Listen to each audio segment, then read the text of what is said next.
Hey guys, Crash here. So I've got this idea. We all have games in our Steam library or in our Epic library that we've never played. We've never even bothered to look at past, oh, new free game that just happens to be here. We put it in our library, we never see it again. So this will be the inaugural video of a series I want to call Forgotten Libraries, games we've never played. Some of you may have heard of these games that we're going to cover on this series. Some of you may look at these games like, why would I even bother? And the reality is because I feel like we're all sleeping on these potentially awesome games that we've just never bothered to give the light of day or even check to see what they were about. So without further ado, I'd like to present the very first game, Absolute Drift Zen Edition. Fun Selector Labs originally released Absolute Drift in 2015 as its first indie title.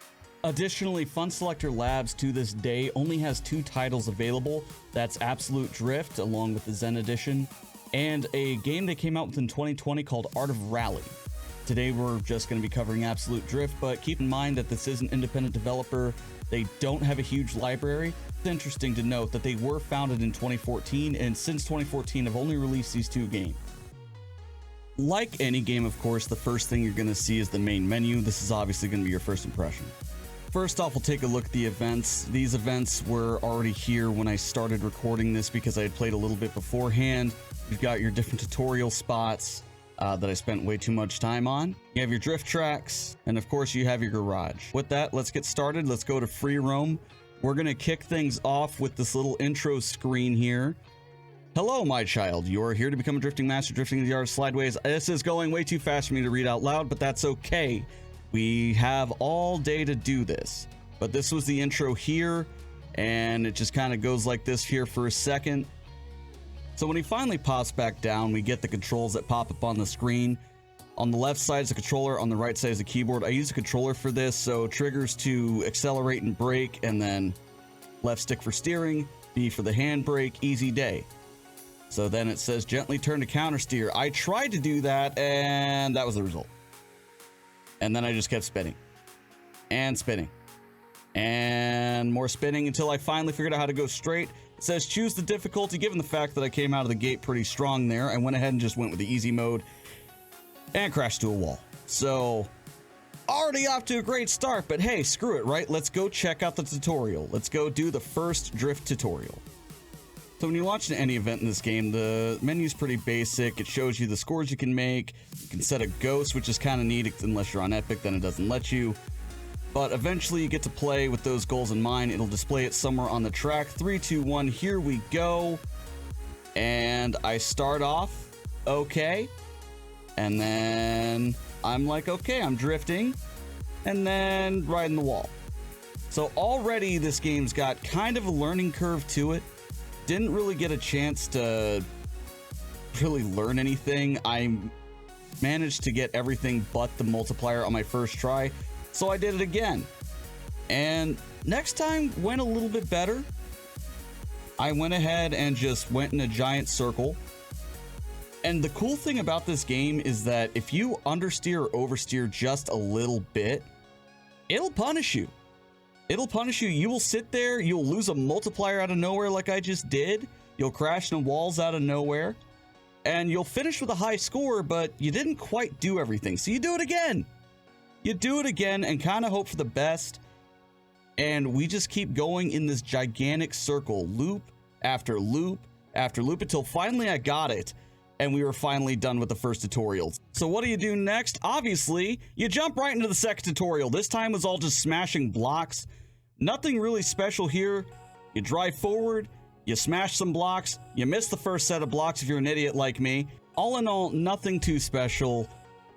Again, it was just smashing blocks. It was actually kind of fun, especially given the pain that was the last tutorial. We did it in the first try, which was awesome.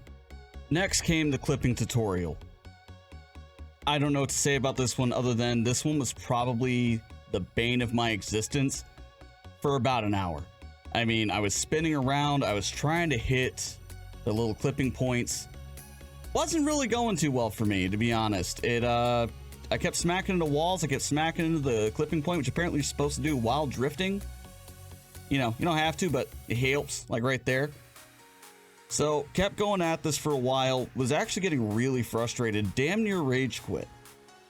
And then finally I got to 7 and I said, fuck it, we're moving on. Like I'm not dealing with this anymore. I decided to just go straight in to the first real track. Big mistake, right? Because the first track actually ended up taking me quite a few tries. Here we have the initial 3, 2, 1 countdown. I start going and I notice these drift lines. I'm like, okay, I'm gonna try to hit those, and I hit a couple and then the wall. So I went for it again. And we actually managed to get one, and then I spun out and hit the wall. Which is going to be a very reoccurring theme here. So then after a few tries, I actually got it to where I could hit most of them. Not quite all, but I managed to do a full lap without smacking into the wall. I consider that an accomplishment. We were done, and I was ready to be done with that track. Here's where it got fun, though. You have little missions throughout the open world. This is still World 1 that we're in. You could drift around objects, you could jump over planes, little things like that go towards unlocking the next world or zone or whatever you want to call it. The game calls it worlds. Also, I found the garage, and this is how I knew that you could change your car. Of course, at this point, I still only had the original, but it was fun to be able to look around and select different kits for my car, different colors, different little features. Actually, a really cool selling point for me. I ended up going with the green with the carbon fiber hood, and at that point, I was ready to complete the mission to unlock World 2, and this is where you unlock the Driftkanas, which was kind of cool. So I went through, there's some harder tracks in here, for sure. The second world, as you go through the worlds, the tracks start getting pretty much harder and harder and harder. Like this one had some really tight corners and shit. Actually managed to start getting a little bit better, and then we ended up going to our first Midnight Drift track.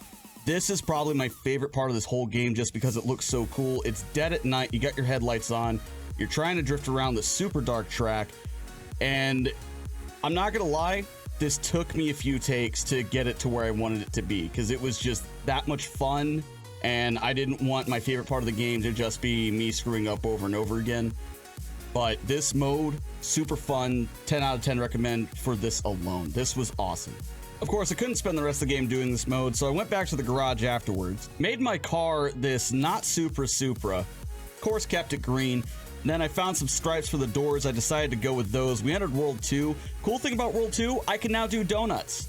Not very well, but I could do the donuts, and that counted as missions for the zone. Next up, we had the Driftkanas that we brought up earlier. First try, I went straight for the blocks, and then I realized couldn't really do anything after that, at least not the way I wanted to, so I ended up starting over and just going straight to the side to do the little spin zone that they had set up there, which was kind of neat, and I realized is a lot harder than it sounds.